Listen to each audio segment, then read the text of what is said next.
This episode of Broken Bones and Bullshit is sponsored by Ozcan Rule.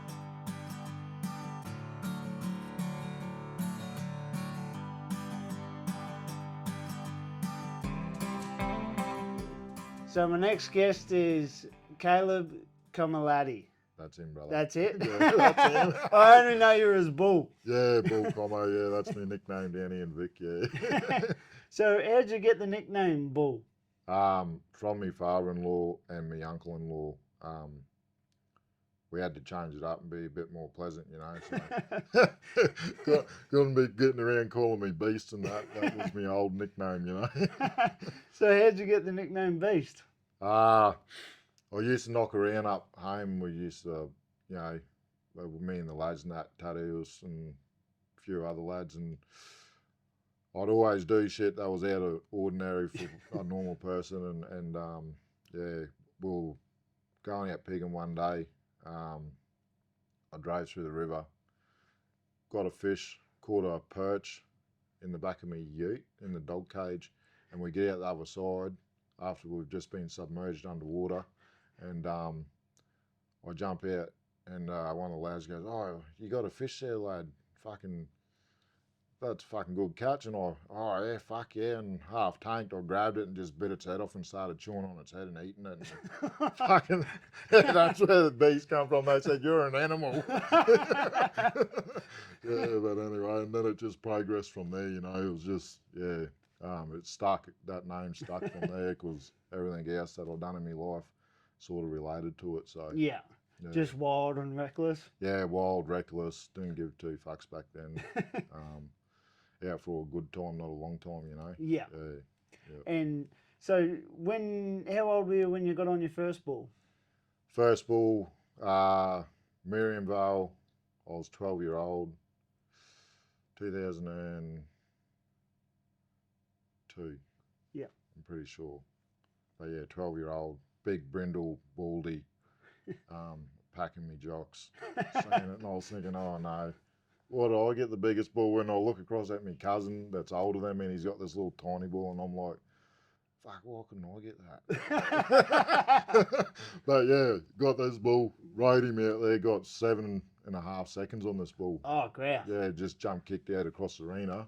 And I was like, oh, that's cool. That pumped me up, just as the next adrenaline fucking rush I've ever had. And yeah, I was just like, fuck yeah, that's cool. And then come behind the sheets and watch me older cousin jump on this little bull. And this little bull just comes out and blows back, turns back, sucks back, and just spits him out. And I'm like, I'm glad I didn't get it. I was like, no fucking way, that was rank ass. But yeah, we had a laugh about that, and my old boy goes to me, see, fucking you'll be right, like, just take your time. Yeah. So, and then you rodeoed full time after that? Yeah, just went Miriamvale and then just went bang. That was the first one that just went full on from there. Dad, for probably 18 months, 2 years, just drove every weekend. We went rodeo and travel and taking me there everywhere. Yeah, awesome. So and yeah, you had good a times. bit of success?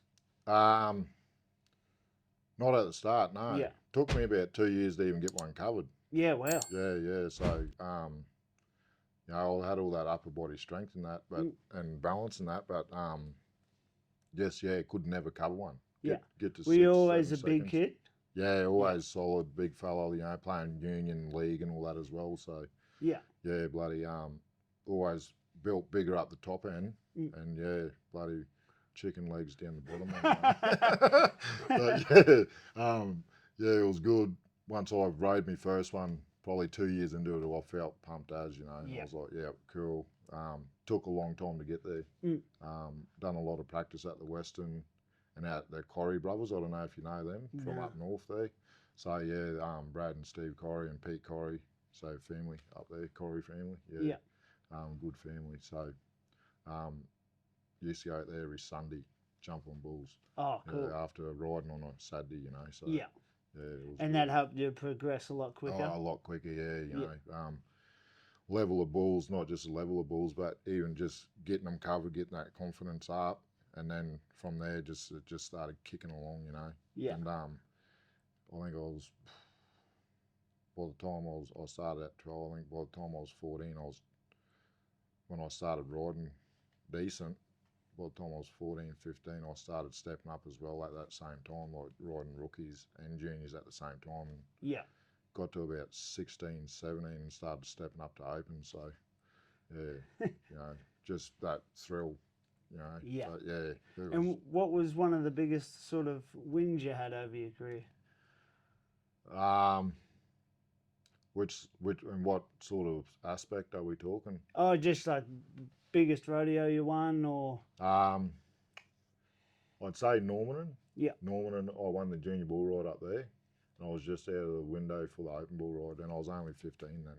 Oh, grouse. Yeah, so yeah, they the politics of riding, you go across a big old Brahma's hump and you don't touch it, but they say you touched it, and you go back to the old video recorders back then and you're watching it, and you're like, I didn't even touch it, like, but back then it was like, fuck, I could have won fucking 10,000. I was only 15 in the open bull ride, and, but I won the junior and won, I'll be at $600 there, so I was happy with that. Yeah. And that was good enough for me, but I think I placed fourth that same year. I placed fourth in Mount Isa as well, so Yeah. so that was a good year for me there. Yeah, awesome. And then probably making the CRCA finals. Yeah. So I think it was 4 years in a row. Oh, grouse. Yeah, so that was good. Yeah. Good achievements in that world of aspect, Yeah. Yeah. And speaking of that, you also a real good footy player. Back in the day, in the teenage years, yeah. Busted my ass playing, trained 4 days a week, twice for NRL, twice for Union, then play Friday night, Saturday. It was just, chaos back then. 10, 11, 12 was, training pretty flat out, Yeah. Got picked played Queensland State, all that, got picked for Australia for Union. Progressed through all them levels, and then knocked it back to go ride bulls. You mad bastard. He'd knocked back a bloody Australian, representatives team side to go ride bulls. Well, for me, Kaleb will. But you can't put an old head on young shoulders, so. No, that's right. And me cousin that was in the side that got picked too, we joke about it today, and we're like, what were you thinking? I was like, oh, well, what I was thinking was I'd rather be a cowboy. Yeah. Have you, are you come from Cowboys? Is your old man a cowboy? Yeah. Yep. So, what is it? It'd be, I'm second generation from my dad, but we got cowboys in our blood, We've been on stations and even, my uncles, all that sort of stuff. Yeah, all the way my through. My grandmother, she worked on cattle stations and that, so. Yeah, wow. Yeah, So pretty rich history and. Rich just history. driving and. Yep. Station work, horses, breaking horses, all that sort of stuff. Did you do a bit of that when you were younger? Yeah, we're on the station, Yeah. I grew up at Waterbinder, Follow Station. Yeah. Yeah, so it's a mission up home, and grew up there from a young age till about 5-year-old, and then moved into the city. Yeah. Do you wish you stayed out there? I do. I would have gotten less trouble. Yeah, that's true. Yeah, 100%. Yeah. No, I wish I stayed out there, but I went back there years later, and when I was 19, 20 or something, and didn't leave there then for quite a long time. So. And you've got 3 kids now? 3 boys, Yeah. They're not hard to miss. They look like me. Yeah. There is and they're all riding bulls? The 2 older ones are Yep. up in Queensland. They've gone back home. Yeah. And but the young fellow, my youngest, he's 12, so I'll get him in next year. Oh, cool. Yeah, we'll get him going. Get him. I'm gonna have to train him up. He's a big lad, like. Yeah. Yeah, he's built like me a bit, so get him trimmed up and strong in the shoulders and the arms. Yeah. Carry him along a bit. Mm. But he'll be right though. Yeah. And so you stayed rodeoing all through your life up until now? Yeah, just I had a couple on and off seasons, like even like now we're a bit older and that, like I'll only ride 1 or 2, but I've done that for the last sort of 10 years. Yeah. But I think when did I first moved into Vic? 2018. Like I went full on 2018, 19 radio on. Yeah. Getting back into it and had a decent crack at it. And then, yeah, just life commitments, you know, different lifestyle, that all gets in the way of trying to be a cowboy and win a title, you know. So Yeah. yeah, so I had to commit back to me everyday life stuff, you know. So Yeah. yeah. And well, we're obviously doing the interview today, and you've got the Warrnambool Rodeo that you put on tonight. Yeah, brother. Yep. 4th year. Yeah. So got all the helpers down there now, setting up and finishing it off and doing the final touches. But yeah, hopefully So it's who another knows big what one. you're going to go back to it. Yeah. Who Don't knows? have you I keeping might them be in going in mind. there scratching my head. Yeah, going, what's happened here? But yeah, we'll see what goes on. Yeah. So what brought that on to run an event? Did you always think about doing it, or? Well, I run a few rodeos up home Yep. on the mission up in Woori, and well, we had 300 kids there one day, and trying to orchestrate 300 blackfellas, you know, kids, just trying to get them on a steer, you know, and just like telling them to slow down. It's like, fuck, like it was full on, but just the passion and the love. Like I love rodeo and I love riding bulls. I love being in that atmosphere. So Yeah. you know, Just made sense to. yeah, it just made sense for me to like, right, I'm going to be living here, making a home here, so I need to make a rodeo here for the community. And even people in the community were like, when are you bringing the rodeo here? And Yeah. I'm like, yeah, righto. So I was onto it, straight away. Went and seen showgrounds, had a yarn. Jenny just jumped straight on board with it. She's like, yes, I'm in. I'd love a rodeo here. And yeah, we've just kicked away since. You know, 21 was the first one. So yeah, we're in the 4th year. Yeah, great. Yeah, so. And you always get awesome entries. And, 20, not 2,400, 4,200, 5,500, I think we've had so far. Wow. Yeah. That's big. Yeah, big numbers. Yeah. Bloody oath. They reckon there was, I think they said something like there was 1,500 people in the bar last year, or 2,000 people in the bar last year. Wow. I was like, well, I didn't know. I just looked out and seen everyone. I was like, wow, look at that. That's crazy, like, man of people that are here. Yeah, that'd be a good feeling for you. Yeah, it is. It's like a proud moment, like, oh, we pulled this off. Yeah. You know, fucking yeah, good all the job. hard work and the stress, it's all Yeah. worth it. Seeing everyone enjoying themselves. And trying to make it work for everyone, you know, it's cater for everyone, like families, cowboys, fucking, you know, people from the community, people from out of town, so everyone blends in together and has a good night. Yeah. It's even the kids, you know, like, so they're enjoying themselves as well. Like, that's what it's based around, you know, so kids can see something different from a different lifestyle. And you incorporate your heritage into it too. You do like the opening with the First Nation sort of. Yep. Yeah. So we got this year. Well, last 3 years we've had Brett Clark, local Gunditjmara man, do it.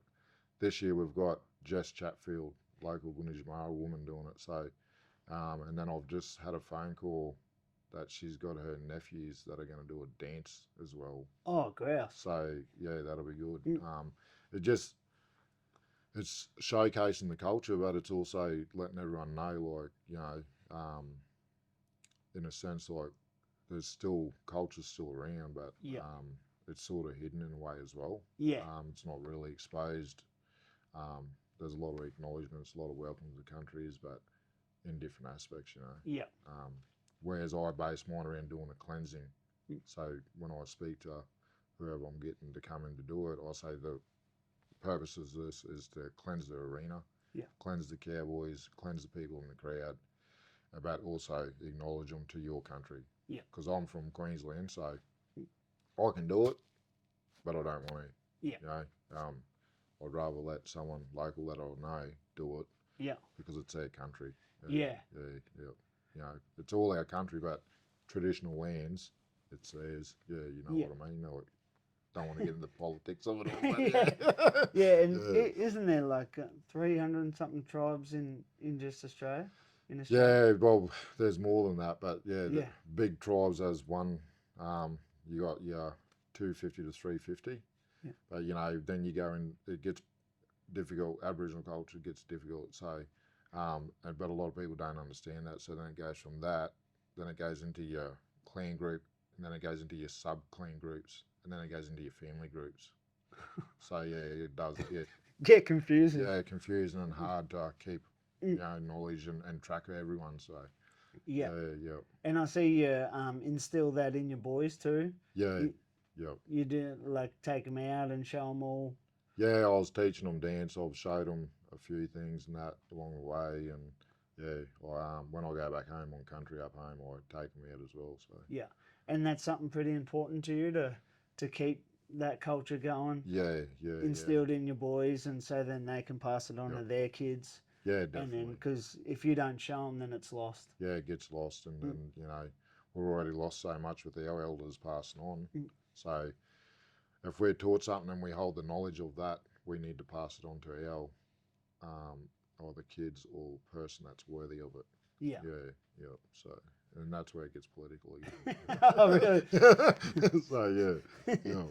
And you do a lot of work with the community nowadays? Yeah, around Warrnambool, Yeah. Yep. So around Warrnambool, but I also cover from Geelong to Portland to Hamilton. Yeah. So explain your role in all that. Well, I work in Subi, social emotional wellbeing. I went from being cowboy and a farmer to working in an office. It was a big change. And then went into family violence, and then now I'm in the sheriff's office. So working, helping all the mob sort their fines out and that, and their warrants and that, and it's a rewarding feeling doing all that work, sort of supporting people and helping them, guiding them on the right path, and trying to direct them in that right way. But it also can be confronting. Yeah. Because I see sheriff, and I've only been in the role a couple of months now, and it's like, oh no, no, I'm not that person. I'm here to help you, mate. But it's do you find that they relate to you pretty easy once you get going? Yeah. I'll give them a background splash on me. Yeah. My personal journey in life, and then they look at me and they go, "You don't look like that kind of person," because of the way you are now. Yeah, the way I dress and that, and the way I present myself. So yeah. And I was like, well, we all got to pass, mate. It's it's just how you turn it around, you come back from it. Yeah. Yeah, it's everybody loves a comeback story. Yeah, well, that's right. Yeah, that's exactly right. There's plenty of them out there, and I suppose when you can come back from a deep rut and turn your life around and get back on track, you got that strength inside you. Yeah. And I that's where culture comes in again, because my spirit carries me through. Yeah. Because I know I've got a strong spirit, so and I make sure that I'm guided by my ancestors and by their spirit. So so.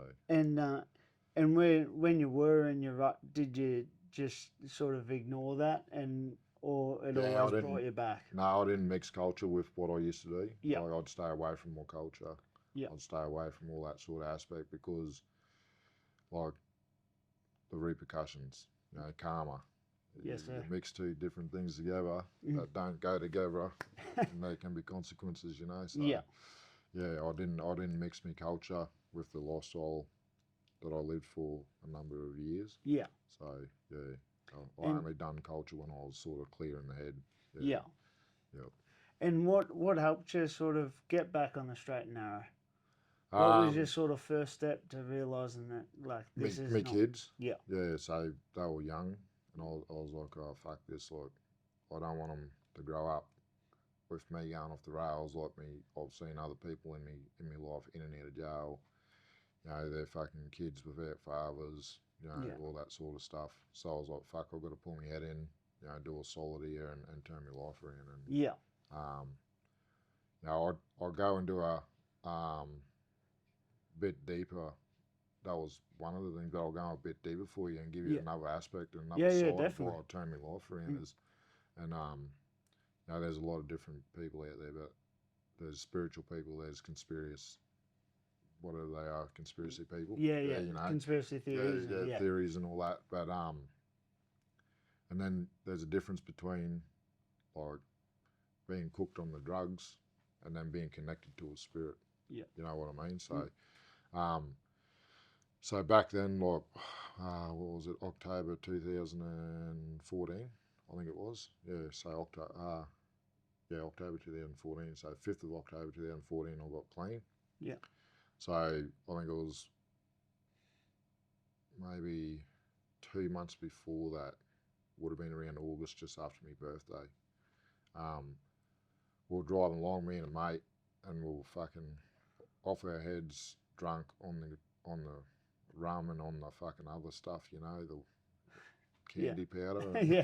And like fucking cruising along, and I had and I ring me mate every now and then and say thanks to him because I've turned my life around where I am today. And I said, look, brother, I said, can you hear that? And he goes, what? And I'm like, oh, he's not fucking hearing it. What the fuck's going on here? And I started tripping then, and I was like, oh yeah, what's that? And it was like this I'll take my hat off and put that, but it was like this thing cleared, like this darkness and heavy thing that I was clouded by, and that was sitting in my head, like that lifted, and this old we call them witch doctors or healers in the old culture, you know, and it was like he come in and he was waking me up. Yeah, like and he was yelling at me, like he was saying to me, clever man, and a clever man in the old culture is a healer. And I was like, what the fuck is that? You know, and I started spinning a bit, and I was like, fuck, what the fuck? And I'm listening. We're going along gravel road, and I'm listening to the rocks. And got the window cracked. I'm listening to the air. My mate, I'm listening to him breathe. And I'm like, everything's going silent. Wow. And I'm like, fuck, what's going on here? And I'm spinning, you know, mate. And I'm fucking, and I'm like, fuck. And I'm quite spiritual, and I have been since I was a kid. And fucking, I was like, fuck, something's going on here. Yeah. And we're cruising along this dirt road, and we're getting towards this river, and we go down through the river and around back up, and I see this old black fella standing on the left-hand side. And I was like, whoa. I thought I was tripping off my fucking head because I was off my head. And you know, and I was like, fuck, what the fuck is that? But I felt this, so like a dark energy that was sitting in my body just shift out of my body. Wow. Yeah, and then I felt there was heaviness, but then I felt lighter. Wow. Yeah, so then I was like, oh, what's that? Just in touch with myself and that, and I was like, what the fuck? And then I got up the road a bit, and I would feel like a snake wrapping around me. So snakes in our culture also used for healing. You know the doctor's symbol, how they got the snake? So that's for healing. Yeah, wow. Did you know that? No. Yeah, no. So snakes are healers. Yeah, so, and then I felt this snake wrapping around my leg, and I was, again, blowing out, tripping. Like, fuck, what the fuck's going on here? Like, and my mate, he's a white fella, like fucking red hair and freckles and that. Proper white fella, you know, like he hung around black fellas and that, you know, grew up with black fellas and that as well. And I was like, bros, you're gonna have to pull the fuck over. The ancestors are here and their fucking spirits are here. They're annoying the fuck out of me, you know. And I jumped out of the car and I fucking stripped off into the nut on this dirt road, and I threw all my clothes and my shoes back in the car, and I started rubbing my feet on the ground and my hands on the ground and earthing out, and I was like, fucking, what's going on here? Like, what's going on? Like, fucking spinning out. And then I jumped back in the car, and he goes, what are you doing, you mad cunt? I said, fucking, we're going home, bud, take me home. He's like, what do you mean? I said, fucking, turn this car around. We're going back to my house, because we just come from my grandfather's house. Yeah. And fucking, he goes, no, we got to go back to the city. I'm like, fucking, we're going back to the city, then we'll grab me dogs and me gear, and you drop me back out the bush. Like, I've got to go to the bush, mate. These are the signs to get me out of the bush, you know? And I was like, fucking, went in, seen me nan. My nan goes, and she knew. Yeah. She's old black fella, see, and she's looking at me, and she knew something was up. And I was like, I got to go in there, and she goes, what's happening? I said, no, I want to go back home out bush. And she goes, I told you, didn't I? I was like, yeah, right, I see you later. I'm going then. I'll talk to you in a couple of weeks. Or I'm going to clear my head. You know, but she was telling me for 6 months. Yeah, wow. Yeah, to pull my head in and you know, go back to the bush and that, and I kept ignoring it. Yeah. Yeah. Ozcan Rural, providing Southwest Victoria with everything related custom sheep and cattle yards. Get in touch with the fellas via email ozcanrural@gmail.com. That's AUS, can like the one you drink, rural@gmail.com. Building fences straighter than your local politician. And then from that point on... Yeah, it turned my life around. Wow. Yeah, I went and done a bit of time in jail. Yeah. Then got out and then just stuck my head down and worked and met me missus that I'm with today and then moved this way. Yeah, wow. Yeah. And just totally changed your life. Yeah, turned it around, yeah. So after 16 years of fucking, you know, drug abuse and fucking alcohol abuse and now I don't drink, smoke, fucking nothing, you know, like don't snort lines or nothing. So. That's credit to you. It's well, you would know yourself. There's a lot of guys that are still doing that same shit. They were never smart enough to get out. Nah, that's right. And because it's a lot easier to stay doing that. That's exactly than it right. is to change everything. They think the help's not there. Yeah. Yeah. I know that's.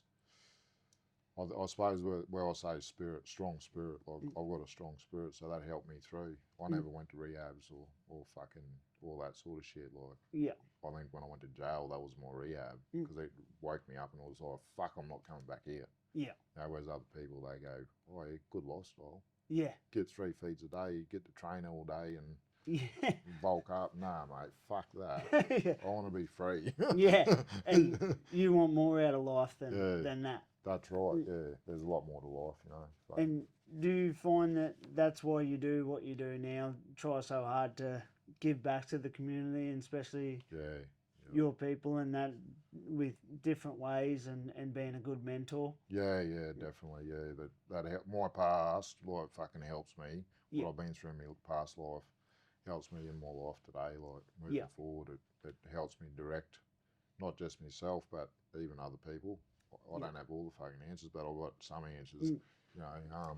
And can you spot it in young fellas, like, see them going that way because you've been there? Yeah. I can see what's going on before they even see it themselves. And you know, in saying that, I know a few old people, when I reflect on myself as a kid, like, they could see that in me. Like, and I remember them having talks to me when I was a kid, you know, and I was like, I also reflect on that, so I'm like, well, I didn't listen, and I know what's going to happen here. They're not going to listen to me, but I can give them that information and go, I know what's going to happen here. Yeah. And I've seen it happen with a few young fellas, but, you know, I always say to them, I'm here, phone call away, or reach out if you want to talk, you know, happy to have a yarn, you know. Yeah. It's not good to fucking go down that path. Yeah. And I know now, like, you guys helping you set up the arena, you're getting fellas and try to get them back on the right track. And yeah. There's a few lads down there, a couple of brother boys that I've made down here in Warrnambool. They've worked the last 4 years helping me down, set the arena up, you know. And, but not only that, they came through as a client first on my Soob when I was doing Soob, you know. And then I've been just close to them, you know, that similar background growing up and that. So, got them jobs and that and helped them out, you know. And then same thing, reach out if you're struggling. Yeah. And they'll call me and go, oh, I'm down there, no accent or some advice, and I'll be like, yeah, we'll do this and do that, like, you know, and try that. And if that doesn't work for you, call me, ring me back. Yeah. Like, yeah. But in saying that, I can't have all the answers for everyone, not myself. You know what I mean? So, you can only give advice on what you've been through and what helped you. That's right, yeah. And have you ever run into someone that's had a similar story to you, how, like, they got their sobriety and turned their life around? Yeah, there's a few. Yeah, wow. Yep. One of my old work colleagues, he's 9 years, turned his life around. Yeah. After 20 odd years. So. Never too late, eh? Never too late. There's an old uncle out there that's 30 years, and 30 years clean and like sober, and he's like in his 70s now. So it's possible he'd done it at 40. A few other people have done it at 40, 50, but there's a hill where you climb and then where you drop. So that's, I call it the hill, and then you peak and then you drop, and if you get over that peak and you drop, there's no coming back. Yeah. Yeah. So you reckon it grabbed you just before you got to that point? Yeah. I was a bit out of control. Yeah. Back in the day. Yeah. I was be killed or kill. That mentality. Yeah. And it's like fucking. It's good to have that mentality to survive. Yeah. But to live, you don't need that mentality. Yeah. You know what I mean? Like, it's a different mentality to fucking. You got a sore back. What's that? Have you got a sore back? Yeah, it's always sore. I'll see you jumping like this. And then, bloody.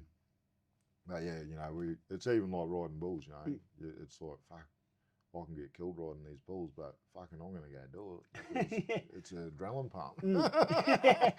Yeah. So what advice would you give to a young fella, either growing up in life or riding bulls? So growing up in life, in general, if you're around the wrong crowd, for starters, like it's a bad decision. Yeah. Stand back and reflect on it. If you're doing crime or you're doing heavy drugs and alcohol at a young age, you shouldn't be. You should be fucking enjoying your life. Yeah. As a kid. Getting into sport. Yeah, doing sport. Trying to achieve something for yourself. And then I suppose in the other aspect as well for young fellas, if you're struggling or if there's something out there that you don't understand, don't be afraid to ask someone that's older. Get a voice about yourself. Like, I was a part of a platform called Native Nations, and it's to give youth voice, and it's global now. Yeah, wow. So with me and the Maori mob, and we took it global, and that's to give youth a voice. So we started that last year, that platform. So cool. Yeah, so that's like there's always things in the background going on, Yeah. So but yeah, don't be afraid to speak up. It doesn't matter if you're black, white, brindle, yellow. It's black, white, brindle. Yeah. Yeah, that's right. We all bleed the same, Yeah. Look, I'm Aboriginal or Italian Swiss, but fucking I don't give a fuck. Yeah. You're human to me. If you respect me, I'll respect you. But that's how it works, and that's just it at the end of the day. But and for young bull riders coming up, put in the hard work. If you're determined and you want to be the best, well, fucking do your cardio and your strength training and your fitness and all that. And ride them extra 10 bulls than the other fella, because that's what's going to pay off. Yeah. I know from my own experience riding at the Western, like I'd always ride 10 bulls more than the fucking bloke before me. Yeah. Because I was... Just wanted it so bad. Yeah, I wanted it so bad, I fucking had this determination in me that I want to make it to the finals for starters, and then I want to win it, But, that determination, if you get that grit and determination behind you, you got to fucking fight for it as well. Doesn't come in a handout like that. Some people it does because they got natural ability, but some people got to work hard for it and maintain it. But just young bull riders, and same thing. Don't be afraid to speak to the older cowboys, and they shouldn't. And another thing is I've seen over the last few years is there's younger cowboys judging the old cowboys behind the sheet. They need to pull their fucking heads in because them old cowboys have been there and done it all. Don't go fucking judging them. Yeah. I won't get into I've nearly smacked a few people in the head over it, but I walked away, and at the end of the day, that old cowboy fucking has probably rode more bulls than this young fella's fucking ever seen. Yeah. So, you know what I mean? Like, Yeah. He's rode more than he's drafted through a set of yards. That's right. That's exactly right. Yeah, you know, like fucking don't go telling the old cowboy to fuck off away from beyond the sheets because he's just there enjoying it and exploring his probably reflecting on his younger days. You know. Yeah. You know. Yeah, but yeah, don't be arrogant. You know. Yeah. Yeah. Have a bit of compassion. We'll take a little break. Yeah, we'll take a break. No, we're right. Thank you.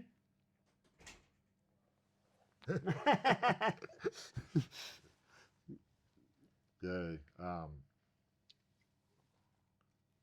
So welcome back.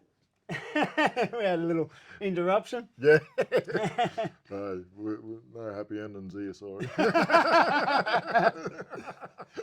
So looking back on your life, like, are you pretty proud of like where you are now? Like today, where you sort of.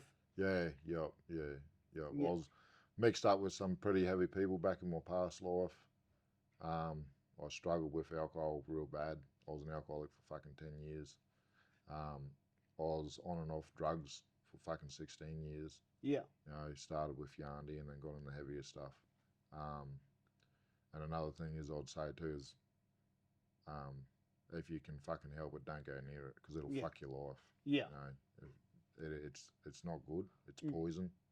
And that's why the government fucking, they say they crack down on it, but they fucking don't. You know? Yeah. And that's another political fucking thing. But, you know, like, yeah, but, you know, stay away from the shit. You know, a few beers doesn't hurt, you know.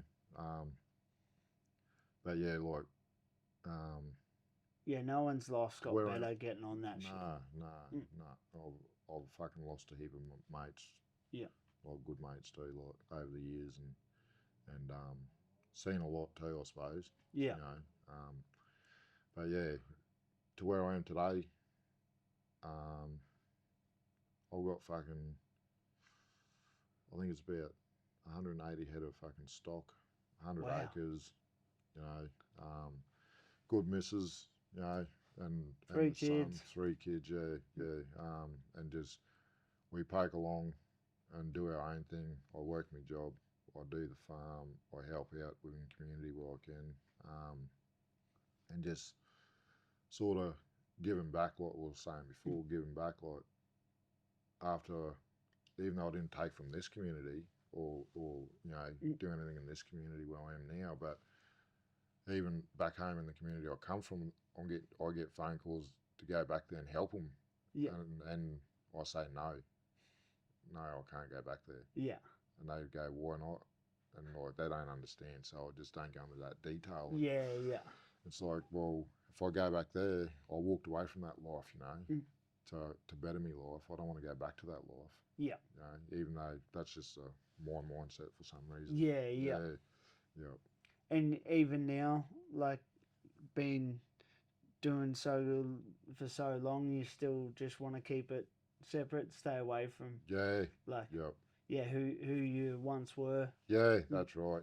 Yeah. And you know, I'm a pretty fucking well-known person in a lot of different aspects, like in the Rodeo family, in the community family, you know, in other communities up home, you know,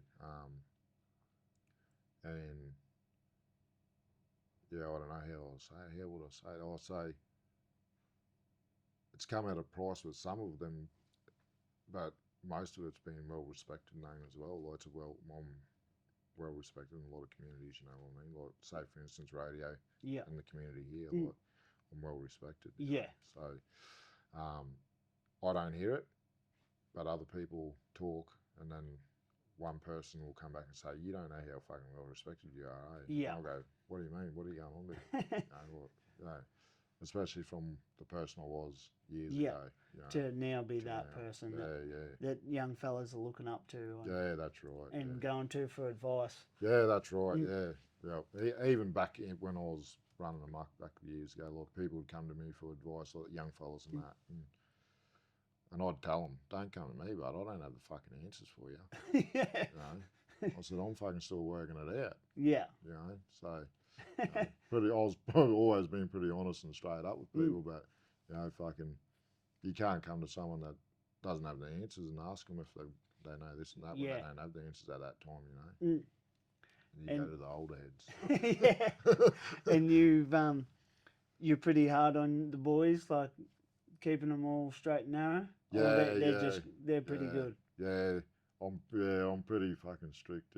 Yeah, because I suppose where I've been to where I am, but also I don't want them going down that path. Yeah. You know, and a bit of fighting doesn't hurt someone, but you know, I also fucking try and say to them, don't even fight these days. It's not worth it. Yeah. It's not like the old days, you know.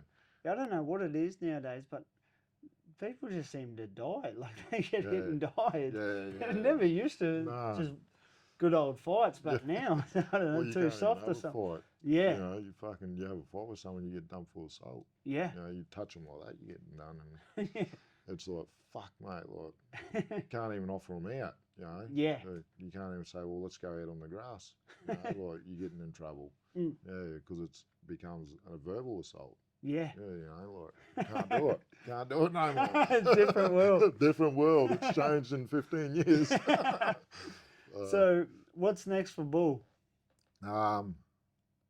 What's next? Oh, don't know, mate. Just keep doing what you're doing? I'll just keep plugging away and doing what I'm doing. Yeah. And, you enjoy the sheriff role that you're doing? Yeah. It's good because I'll get to meet a lot of broad community, different members of the community, and mingle with a lot of different mobs as well. And in saying that, you different personalities, you meet different people, and yeah, it's good. And used to get around with my hat on all the time, but I've swapped it out for a cap. And everyone sort of doesn't see me coming now, so I'm sort of blending with the crowd. You know? You can sneak through there now. That's it. So, and I always get asked, where's your hat? And no, I took it off. It keeps getting wet in the rain. It rains too much here. Not used to it from where you're from? No rain up there. No rain in the north, Well, it's been an absolute pleasure having you on, mate, and look forward to tonight at the rodeo, and I'll catch you down the road. Yeah, bloody oath, mate. Yeah, it's been a good talk. I'll see you tonight. Yeah, awesome. All right, brother. Cheers.